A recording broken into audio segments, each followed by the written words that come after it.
Hello बच्चों, welcome to Gurukul academy. इस video में हम जो भौतिकी विज्ञान का अध्याय 2 है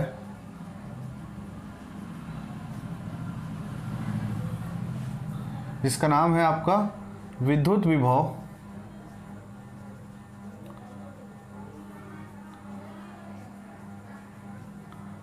एवं धारिता,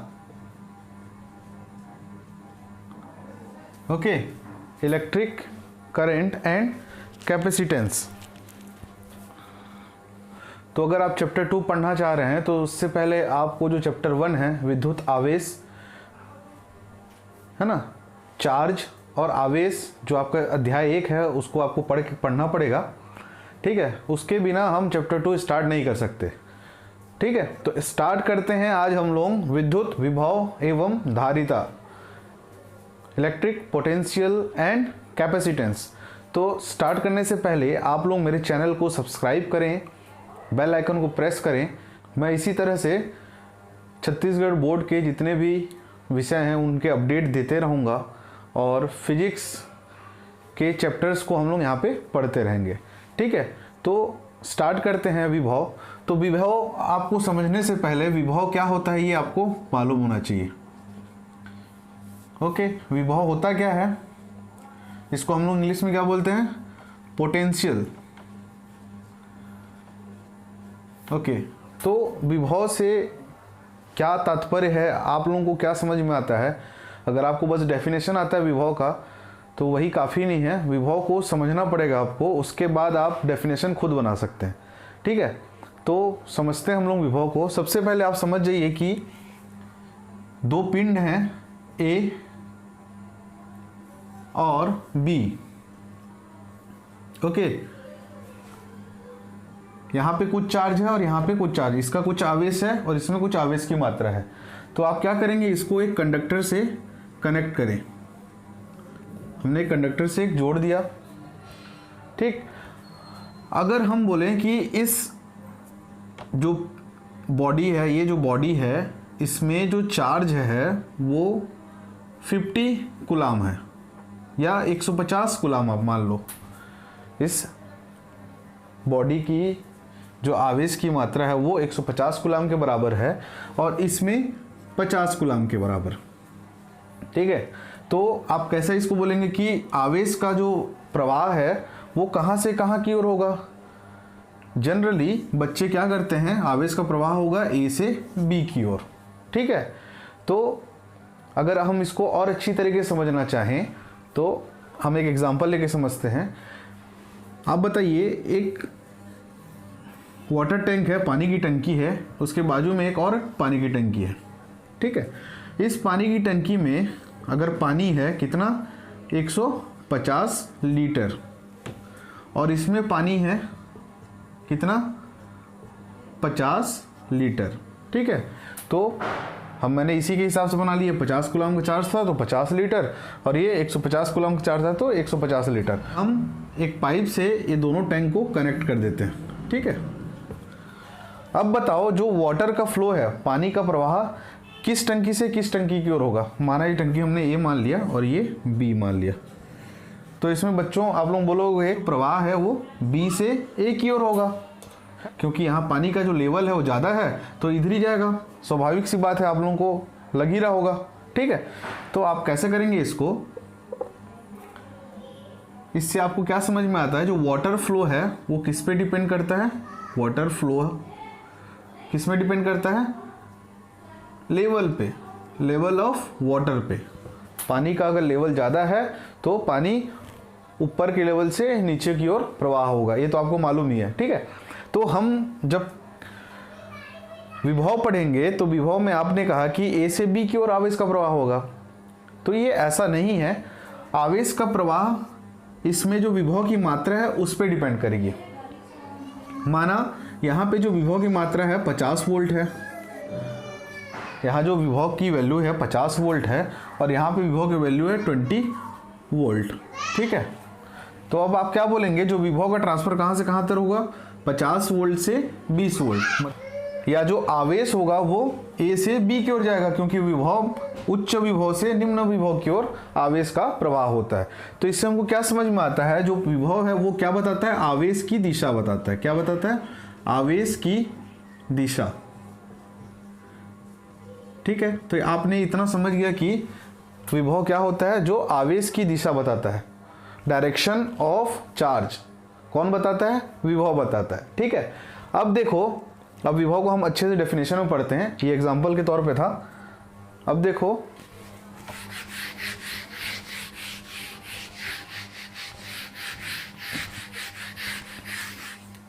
ओके, तो मैं आपको ये बताना चाह रहा हूं कि किसी विद्युत क्षेत्र में, ये एक विद्युत क्षेत्र आप मान लें, किसी विद्युत क्षेत्र में जब हम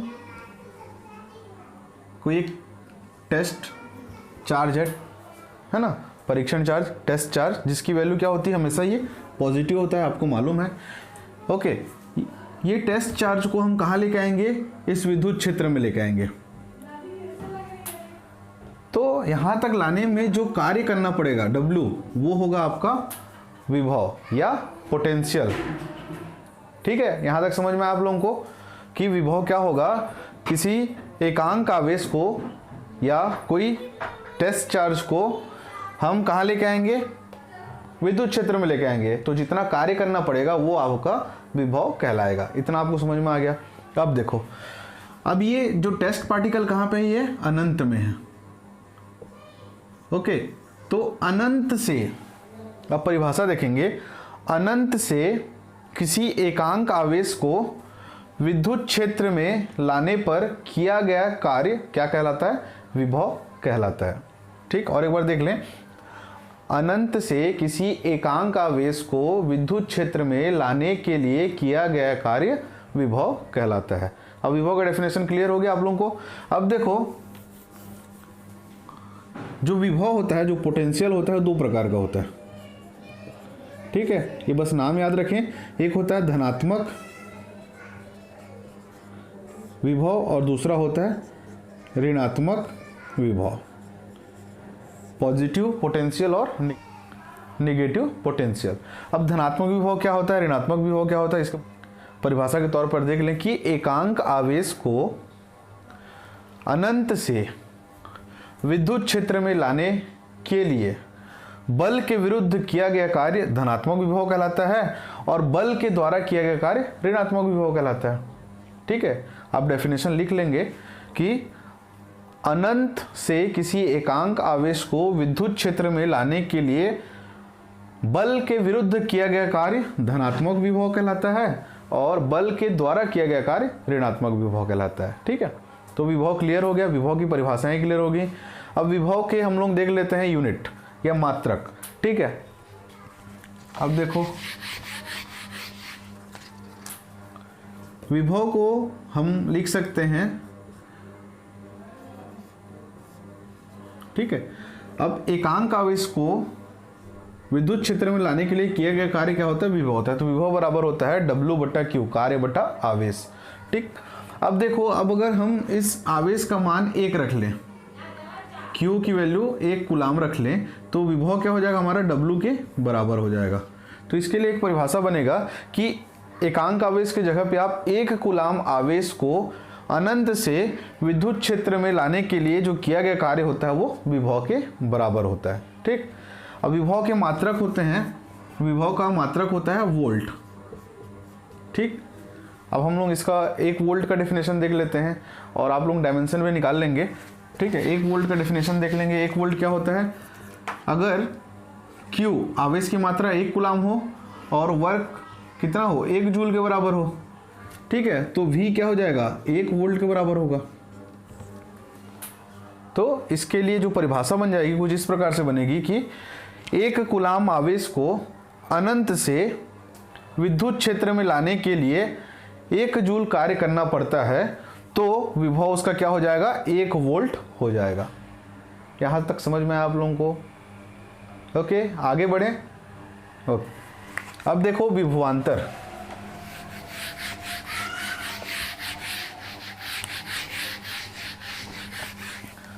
ओके, अब विभव एक अदिश राशि है, ठीक है, स्केलर क्वांटिटी है। अब देखो विभवांतर, विभवांतर क्या होता है? जैसे कि आपको पता है विभवांतर किसी, ये मान लो कोई विद्युत क्षेत्र है, यहाँ एक पॉइंट है एक और बी, तो इन दोनों बिंदुओं के विभव के अंतर को हम क्या बोलेंगे? विभवांतर बोलेंगे। अब अच्छे से परिभाषा में देख लें कि ये भी विभव ही होता है। किसी एकांक आवेश को अनंत से विद्युत क्षेत्र के एक बिंदु से दूसरे बिंदु तक ले जाने के लिए किया गया कार्य क्या होगा? विभवांतर होगा। ठीक, ये समझ में आया आप लोगों को कि विभवांतर क्या होगा? कि एकांक आवेश को अनंत से विद्युत क्षेत्र में स्थित किसी एक बिंदु से दूसरे बिंदु तक ले जाने के लिए किया गया कार्य क्या होगा? विभवांतर होगा। ठीक, अब विभवांतर यहाँ का जो विभव होगा VA होगा और यहाँ का विभव भी B होगा, तो विभवांतर क्या होगा? VA माइनस VB, जो कि किसके बराबर होगा? W/Q के ही बराबर होगा, और इसका भी मात्रक क्या हो जाएगा? वोल्ट हो जाएगा। यहां तक समझ में आया आप लोगों को? अब देखते हैं हम लोग बिंदु आवेश के कारण जो विभव की मात्रा होती है हम उसको डिराइव करेंगे। ठीक है, तो एक डेरिवेशन है कि बिंदु आवेश के कारण किसी बिंदु पर विभव की मात्रा क्या होगी। ठीक है, तो डेरिवेशन देखें, इसको आप लोग नोट डाउन कर लेंगे।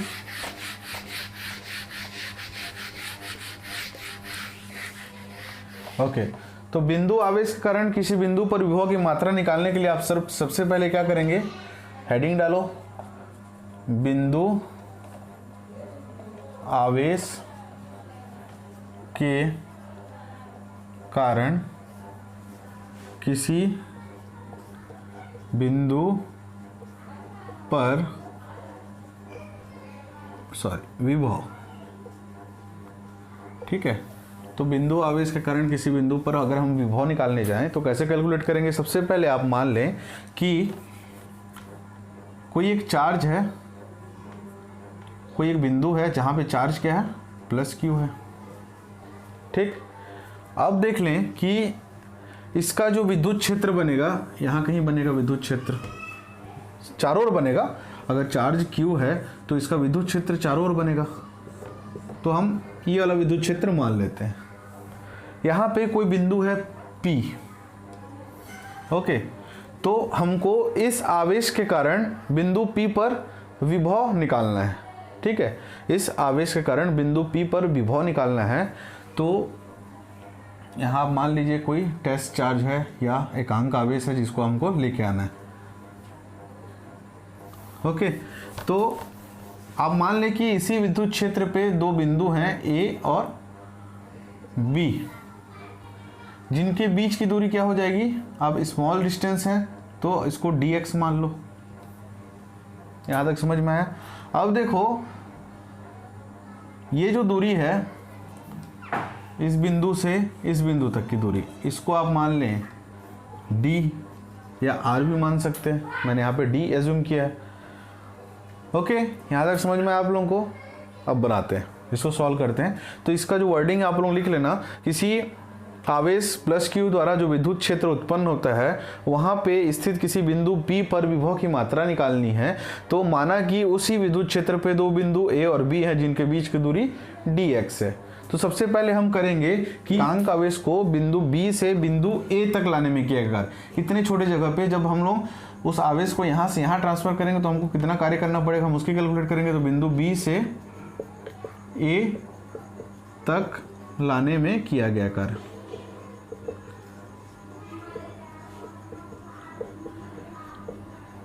कार्य। तो छोटा सा कार्य होगा तो हम उसको dw मान लो। तो dw किसके बराबर होगा? कार्य क्या होता है? बल गुणा विस्थापन। तो जो बल होगा, यहाँ पे एक छोटा सा और पॉइंट है, आप देख लें, बिंदु B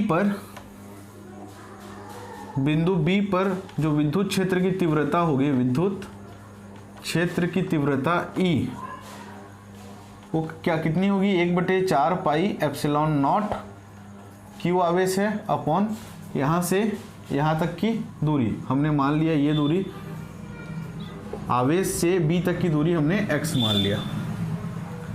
आवेश से B तक की दूरी हमने x मान लिया, तो Q/x का स्क्वायर। ठीक है, तो ये हो गया आपका विद्युत क्षेत्र की तीव्रता बिंदु बी पर।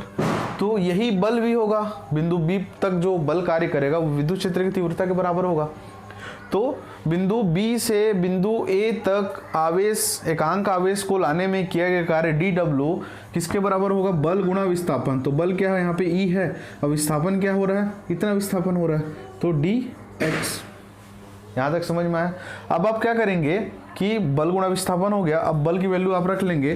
उसी एकांक आवेश को बिंदु P तक लाने में जो किया गया कार्य होगा वो किसके बराबर होगा? जब इसी छोटे से कार्य को हम लोग समाकलन कर देंगे, इंटीग्रल निकाल देंगे, इतना कार्य में इतना लगता है, तो बड़े यहाँ से यहाँ तक आने में विभव क्या हो जाएगा? ये पूरे का समाकलन हो जाएगा।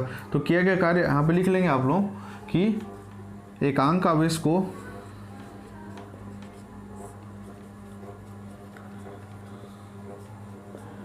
बिंदु P तक लाने में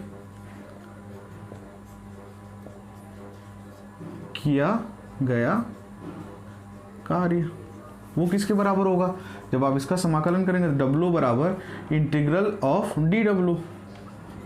ओके, अब कहाँ से लेके आ रहे हैं? अनंत से लेके आ रहे हैं, तो अनंत हो जाएगा इसका लोअर लिमिट। और कहाँ तक लेके आ रहे हैं? यहाँ तक लेके आएंगे, तो यहाँ तक की डिस्टेंस की वैल्यू क्या है? d है, तो अनंत से d तक। ठीक है, यहाँ तक समझ में आया? मैं इसको रब कर रहा हूँ और मैं ऊपर से लिख रहा हूँ। ठीक है, इसको मिटा रहा हूँ।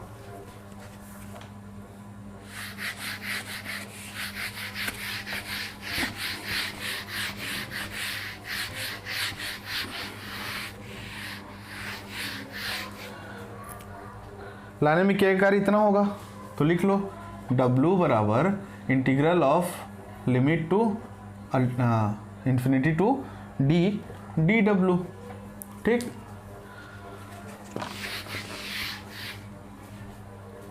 ओके। अब इसका इंटीग्रल करेंगे तो यहाँ पे dw का वैल्यू रखना पड़ेगा। तो W बराबर dw का वैल्यू क्या था? ओके, W बराबर dw का वैल्यू क्या था? dw का वैल्यू था E dx, ऐसा था। E की वैल्यू आप रखो, E की वैल्यू क्या थी? Integral of infinity to d 1/4 pi epsilon naught q upon x का वर्ग dx। अब क्या करेंगे हम? जो कांस्टेंट है उसको बाहर निकाल, नियतांक है 1/4 पाई एप्सिलॉन कांस्टेंट है, और यहाँ पे q की वैल्यू भी कांस्टेंट है। जो इंटीग्रेशन होगा वो 1/x² का होगा, तो बाकी को आप बाहर निकाल लें। 1/4 पाई एप्सिलॉन नॉट, q भी बाहर निकल गया, बचा हमारे पास integral of d 1/x² dx। अब इसको क्या लिख सकते हैं हम लोग? q upon 4 pi epsilon naught infinity to d, इसको x⁻² dx। अब इसका समाकलन क्या होता है? x⁻n dx, इसका समाकलन क्या होता है? x⁻n + 1 अपॉन n+1, ये होता है। ठीक है, ओके बच्चों, मैंने एक पॉइंट छोड़ा हुआ था, जो वहाँ पे B के कारण विद्युत क्षेत्र की तीव्रता होगी, क्योंकि दोनों धन आवेश हैं तो दोनों एक दूसरे को प्रतिकर्षित करेंगे, तो विद्युत क्षेत्र की तीव्रता जो 1/E की वैल्यू हमने रखी वो निगेटिव होगी। तो यहाँ पे भी हम निगेटिव मान रख लेते हैं। ठीक है, वो स्किप हो गया था, आप लोग देख लें। ओके, इसका इंटीग्रेशन करें। -q upon 4 pi epsilon not x⁻−2 n के जगह पे -2 +1 अपॉन -2 +1, और कहाँ से कहाँ तक? इन्फिनिटी टू d तक। यहाँ तक समझ में आप लोगों को? अब देखो इसको,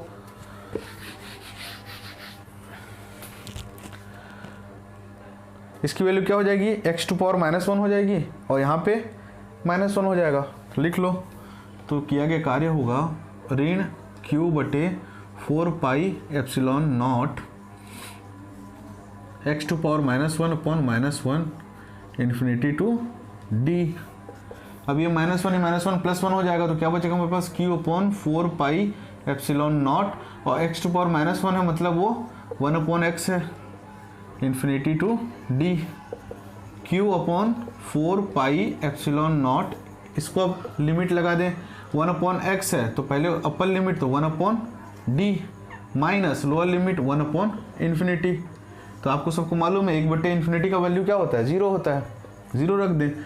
तो Q/4πε0 1/d। तो हम इसको लिख सकते हैं, ये हमारा विभव है। तो विभव क्या हो जाएगा, 1/4πε0 Q/d। ठीक, ये तो नियतांक है। तो जिस आवेश के कारण हमको विभव निकालना है उस आवेश की मात्रा भागित d, मतलब जिस बिंदु पे हमको विभव निकालना है उसकी दूरी, आवेश से उसकी दूरी। तो ये बन गया हमारा विभव। ओके, अगर परावैद्युतांक है तो उसके जगह पे v बराबर 1/4πε0 और ये परावैद्युतांक का नियतांक की वैल्यू Q/d ये हो जाएगी। ये परावैद्युतांक के केस में बस k नियतांक हुआ, उस k की वैल्यू आपको गिवन होगी अगर कोई दूसरा माध्यम होता है तो। ठीक, यहाँ तक समझ में आया आप लोगों को? ओके, बिंदु आवेश के कारण हम लोगों ने निकाल लिया किसी बिंदु पर विभव की मात्रा क्या होगी। विभव का ये फॉर्मूला भी है, जनरल फॉर्मूला 1/4πε Q/d। ठीक है बच्चों, नेक्स्ट जो टॉपिक है हमारा, इसी में अक्षीय स्थिति और निरक्षीय स्थिति। अक्षीय स्थिति में जो विभव, परिणामी विभव का मान हमको निकालना होगा और एक निरक्षीय स्थिति में परिणामी विभव का मान निकालना होगा। ठीक है, तो उसको हम लोग देखेंगे नेक्स्ट क्लास में। तब तक के लिए stay tune with Gurukul academy Basna. और मैं सीजी बोर्ड के सारे सिलेबस कंप्लीट कराने वाला हूँ यहाँ पे, तो जुड़े रहें मेरे चैनल के साथ, सब्सक्राइब करें, बेल आइकन को प्रेस करें और मेरे वीडियोस की अपडेट पाते रहें। ठीक है बच्चों, और मैं छत्तीसगढ़ बोर्ड से जुड़े हुए जितने भी नोटिफिकेशन हैं उनको भी अपडेट करते रहूँगा आप लोगों को, तो सब्सक्राइब करना बिल्कुल मत भूलना। ओके, मिलते हैं हमारे नेक्स्ट वीडियो में। Thank you.